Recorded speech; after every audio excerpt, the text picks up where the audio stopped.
Oh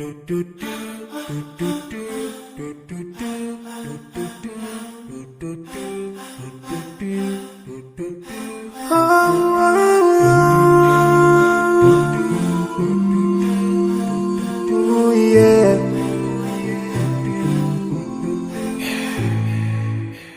I forgive and leave more those who are in need.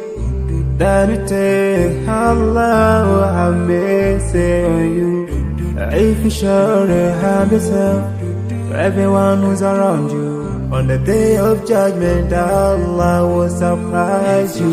If you show good tidings, pray hard 5 times a day. Show love to everyone around you. Yeah.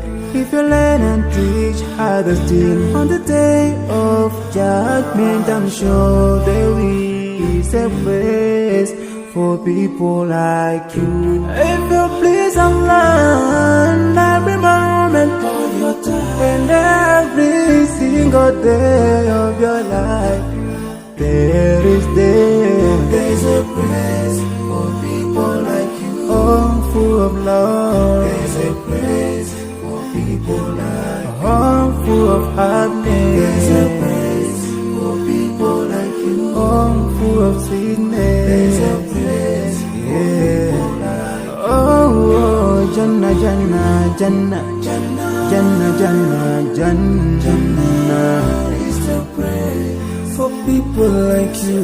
Embracing greediness by you, keeping your arms folded for long. It ain't a big deal like, oh, Allah won't spare you. Arrogance towards people around you, arrogance towards the elderly. This arrogance is gonna lead you into the endless pain. Portraying bad deeds, missing the 5-time prayers, showing hatred to people. There is no much time for payday. If you don't teach what you learned about them, if you're so stingy with your knowledge, know for sure there is a place for people like you. If you displease Allah in